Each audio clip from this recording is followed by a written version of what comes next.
shakalaka. Big bum ratatata, ta-ta-ta-ta-ta. Big bum ratatata, ta-ta-ta-ta-ta. Big bum ratatata, ta-ta-ta-ta-ta. Big bum ratatata, ta-ta-ta-ta. Oh my God. All right, let's get back to this. First of all, I don't see big smiling faces out there today. Good afternoon. Good afternoon. Oh, that's so much better. You see, you're listening to him, and then IDPs, I mean, you know. Now, let's be very truthful. Has Shelley left the room? Oh, yeah. So let's be very truthful. What we're really excited about is if you do your IDP well, what happens? I can't hear you. There you go. That's what you're all thinking. Come on, that's the truth, right? Okay, so I'm going to introduce the next speaker, and his name is Calvin Blackburn, and he's trying to be really cool here. He's a lawyer, right? So he's actually very used to being up in front of mics and judges and things like that. Calvin is a very dear friend of mine. He's a lawyer out of Atlanta. We've known each other for probably 10 years at least. I was at his wedding, and we had a wonderful time at his wedding as well. Best wedding I've ever been to, I'll tell you. He is hilarious. If he stands up here and he's boring, I want you to heckle him. I mean it, because you know what? He is one of the funniest people I know. Whenever we've had a few drinks, whenever we've been out for the evening, whenever we've been out for the evening, we have a wonderful, wonderful time. He's just one of the best people in the world, one of my best friends, and let's have a really good welcome for Calvin.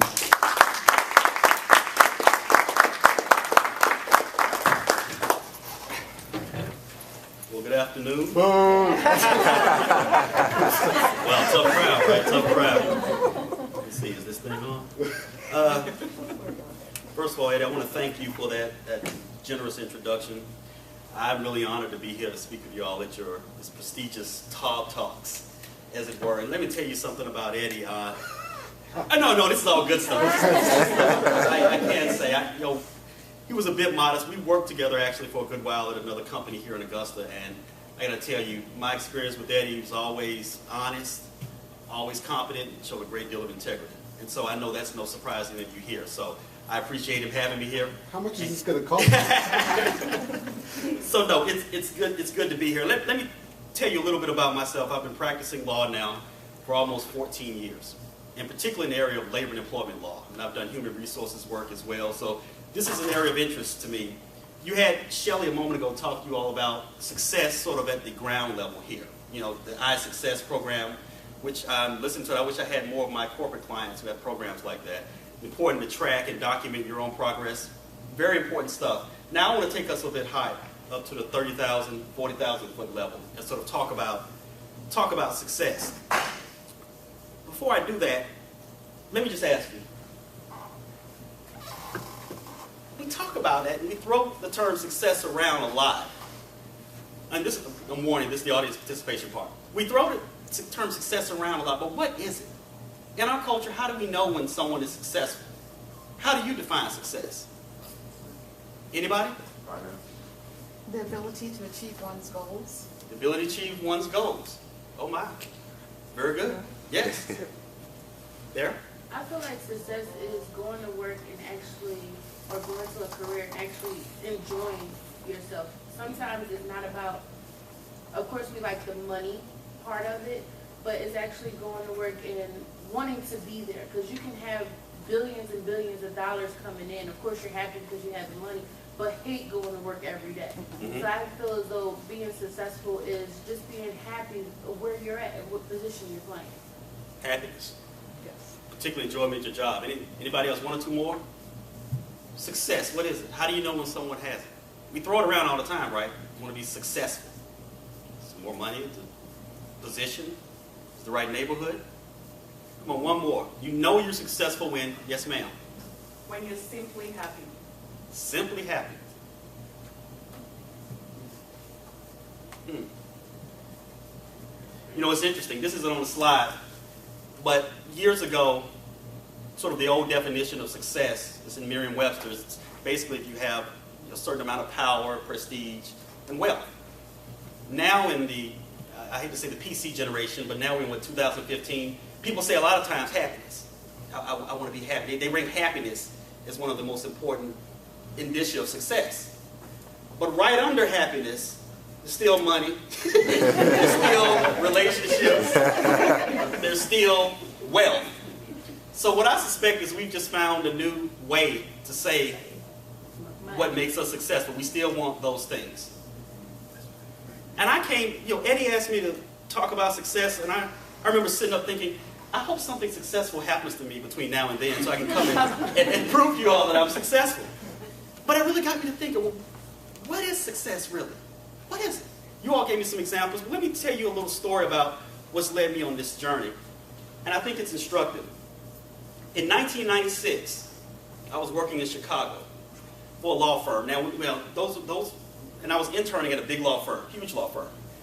And that's when you're in law school, when you're developing, you really want to get these cushy jobs at a big firm. And I had that job for the summer. And I defined the success back then, just like most people. Wealth, I wanted prestige, I wanted my name in lights, and I said I'm going to do everything I need to do to get there. That's what makes one successful. I want to build a law practice that when they finally put me in the ground, it's known all over the world. That I'm fabulously rich, fabulously wealthy, which is different, that I have influence, and that I've tried big cases, that I'm a household name. Those are some of my goals. In fact, I found some that I wrote down years ago. It was a bit stunning. I even had to kind of, how many suits I was going to have, the type of car, because this was success, right? And I remember, and I'm 26 years old back in 1996, so I'm working away, and I remember an older lawyer came by, and she'd just come back from a funeral. And she'd come back from a funeral of a guy, if I gave you his name, you might know him. But this guy, he'd achieved everything in his life that I would have wanted as a lawyer. He built a practice up. It was huge. You probably know the name if I say it.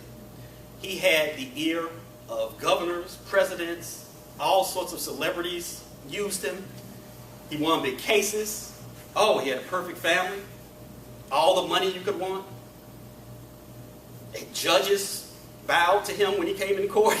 I mean, he was everything I was with. That's a sign of success. Well, he died. And the lawyer who was talking about it, she came back and she was telling me about his funeral. And she said, yeah, Calvin, I was there, and you wouldn't believe it. The funeral was overflowing. Everyone was there. The media, news media, celebrities, judges, anybody who's anybody was there. The line went out the building. So she got into the receiving line to go up, past his casket. And his son was standing by the casket. And so she's seeing all the people come up. They're shaking the son's hand. She can't hear what they're saying, but she notices the son is leaning forward and saying something to each person. She assumes it's, thank you. Thank you. This is a great man. Remember, people owe their careers to him. He was Johnny Cochran before Johnny Cochran. She gets up to him. And this is the key thing that really moved me along in trying to understand what success is. This man achieved everything I would hope to achieve. She got up to him and she says, sorry that your father died. He was a great man. He helped me with my career. I'm a judge now because of your father. Do you know what his son said to her? And what he was saying to each person? Well, I'm glad you knew him, because I didn't. Success. What is it? Was he successful? Next slide. What does it look like? I started thinking, is it always what you see? Or is it mostly what I don't see? Is it just, you see the carrot here that I put up? Is it the carrot top? It's a measure of success. Or is it something else? Is it external things, or are there more internal things? Are they both? But something was wrong with that picture, I think. I heard your gasp when I said something was wrong, wasn't it? Was he successful or not? And what does that mean for the choices you make here and the way you order your lives? And so I submit to you, ladies and gentlemen, that success, there are really two types. Next slide. There's external success and there's internal success. And we're going to talk about a bit of those, and we're going to get to the secret in a minute. And that's why you all paid today. We'll get into what the secret, but there's external and external success. It's that carrot top we just looked at, the green part above the ground. External success. what is it? Achievement driven, right? And these aren't bad things. You know, you work, you earn your doctorate, you earn your, promotion, you get the raise. You worked hard, you got it, achievement driven. Next, episodic. What do I mean by that? It's intermittent, it happens. You graduate once. Yay, I got it, done. But it's an achievement. You got the car, you got the husband or the wife. It happens at a moment. You had the marriage or wedding you always wanted. Episodic. You got the career you want. You finally got the job you wanted. Episodic. Next. And it's public a lot. People see it. Oh, congratulations. You mostly get those for these kinds of achievements.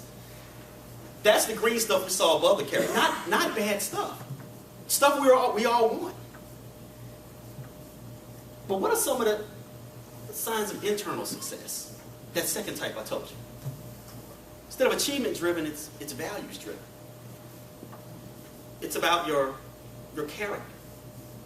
It's about things like honesty, integrity. And it's underneath the ground, right? It's not seen most of the time. We're going to get to that. But it's enduring instead of episodic. Values, if you really believe in certain values, if your character is what you say it is, it's enduring. It's not something that happens once off. This is the way you live. It's enduring. That kind of success. And also, instead of public, it's private. It's happening beneath the ground. But as you saw with that other, it's just as important as what's above the ground. But let me ask you this. Which one is more important?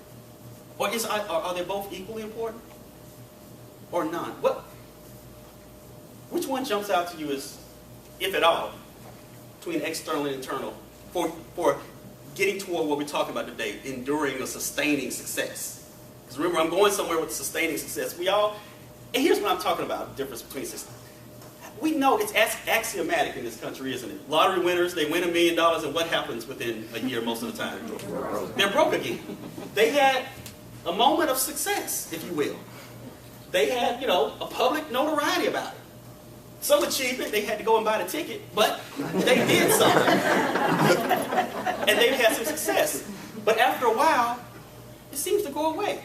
How many times do we hear about the politician who seemed to, quote, have it all, right? And then a little while we found out that he or she has some moral failings, some other issues. It's episodic for a while, but then it goes away. The great employee, we found out he or she was stealing. So external versus internal. Well, let me tell you, whenever I'm trying to figure out values, whenever I'm trying to figure out what's really important, I turn to Mr. Rogers. Because I find that he's very good at sort of understanding. He's a very smart man, a philosopher, a minister. You can really learn something for your life by watching Mr. Rogers' Neighborhood. I think if I'm ever president of the world, it's going to be required watching for everybody. But what does Mr. Rogers say about which one is more important, external or internal?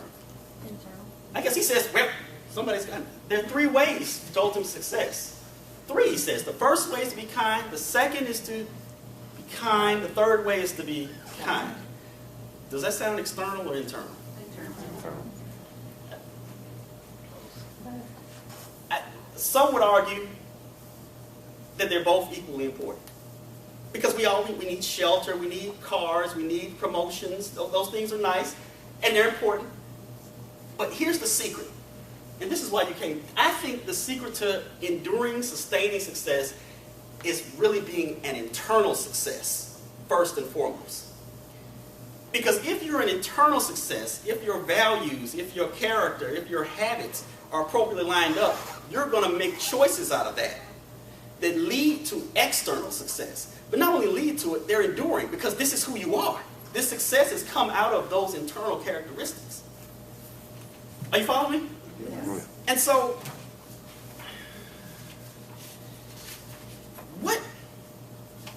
what does that look like? In fact, I have a formula I use, and I've seen it applied. Think of anyone you know who has been successful in some way externally for a while, and then there's been a major failure.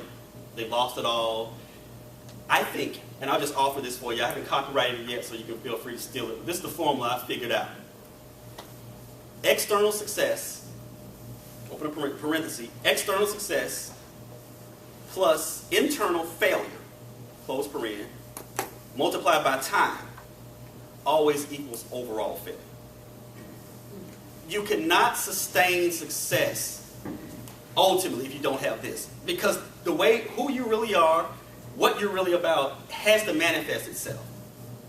And I'm not saying perfection. We all, even if we have a measure of internal success, we all make mistakes. We're all going to have big blunders, sometimes big and small. But I'm talking about a lifestyle or a character based on improper values. If you're an internal failure, but you have all these outer signs of success, I argue that your carrot underneath is going to be very small ultimately. I argue that you're not going to be able to sustain that success. Well, and let's talk about some types of internal success. What does internal success look like? Well, again, it's values. It's habits. It's practices. And I've read a few books about this. Stephen Covey, 7 Habits of Highly Effective People. They talk about these sort of internal character things that sort of drive your success ultimately. Accountability. And what is that? Anybody, what is accountability? That means what? Taking responsibility. People who have internal success generally take responsibility for what they do and for what they don't do. They own it. And I'll give you another one. I find that people with internal success surround themselves with people I call, and it's not my term, trusted truth tellers. You ought to write that in. Trusted truth tellers.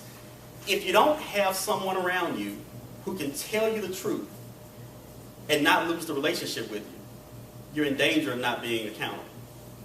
Because we all need that. And people who are concerned about internal success have that around them. Next. Discipline. Again, stuff we don't literally see a lot of. It's hard to show you discipline. But here's a quick definition for it. And I love it. Doing what needs to be done even when you don't want to do it. Somebody who applies that over time is internally successful. That's going to manifest in the decisions that they make for external success. And I think it's one of the keys to sustaining success. Discipline. Next. How do we deal with slights? How do we deal with offenses? How do we deal with mistreatment? That happens to everyone. And some of us, over and over again, it happens. Internally successful people they keep calm, they forgive and forget, they don't engage in revenge and regret. So that's the way I think about that. Forgive and forget, not revenge and regret. Is this making sense? Oh, yeah.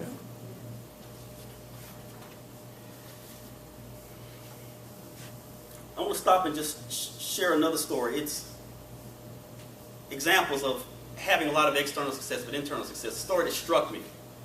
Deion Sanders. Anybody know who he is? Prime time. One of my favorite athletes. I'm a Falcons fan. And boo, I know it is. Yes, we've had a tough go of it. But I remember when he came to the Falcons. I remember when he was, some of you may remember he played for the Braves as well at the same time. And he went on to win, I think, a Super Bowl or 2. And I read a story about him. That, he's a great athlete. I think he's going to be in the Hall of Fame if he isn't already. I know he's in the Circle of Fame for Atlanta. He talked about winning his first Super Bowl, and I think he might have been MVP. Don't quote me on that. All these external things. And he said he went home that night and cried after he won the Super Bowl. What he worked his whole life to, because his internal house was not in order. And it was empty. He's been celebrated. He had all the money he wanted. But his internal house, he'll tell you, wasn't in order. My formula again. He worked all his life for this moment. External success. Inside, he would tell you he was a failure. Over time, he ultimately even saw the Super Bowl. Just failure. Next. Integrity. Somebody share me what that is. We hear that word bantied about a lot. What is integrity? Another sign of internal success. What does that mean? We know it when we hear it, but we throw it around. He has great integrity, lacking integrity. Doing the right thing when no one's looking. Oh, wow. Eddie, I don't want you looking at my notes anymore. That's certainly one. Anybody else? Integrity. Integrity? What is it? What does it look like? Yes, sir. It's character. Character, certainly. It's one of those hidden things again. Yeah, not compromising. Right. I like what Dr. Ryder said. I have another one. Choose integrity, choosing your thoughts and actions based on values rather than self-interest. When your values, when what you say your values are actually line up with your actions. When that happens, you see someone who has internal success to me. Next one. Courtesy. Now this seems a little strange, probably. Courtesy. Politeness. Why? Anyone have any idea why courtesy is one of the sort of indicia or traits of somebody who's internally successful? Because they're humble at that point. That's good. And true. Anybody? Respect. Respect. All that's right. Here's how I would describe it.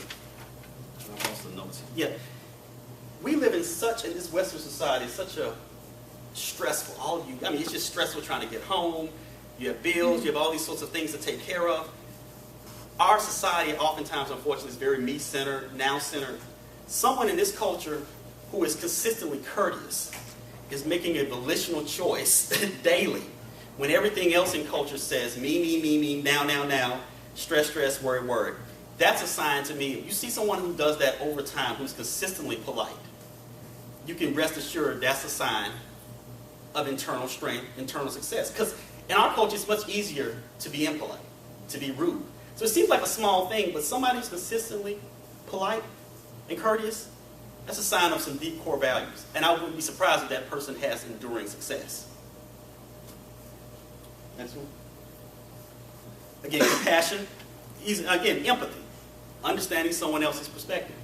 All these things, it's so fortuitous that I'm talking about this right now. We just had Shelley talk about your success. Because all of this you can really think about in what you're doing. This is like a 30,000-foot level of thinking about how to become successful and have it endure. Every company, no matter what they tell you, every company wants employees with integrity. It's just, they want that, but what does that look like? And when you think about what that looks like, you start to make choices that are in line with it. Not only giving yourself sort of personal success, but career success. It takes one mistake. I see I've already run somebody out. I'm sorry. So she says enough of this.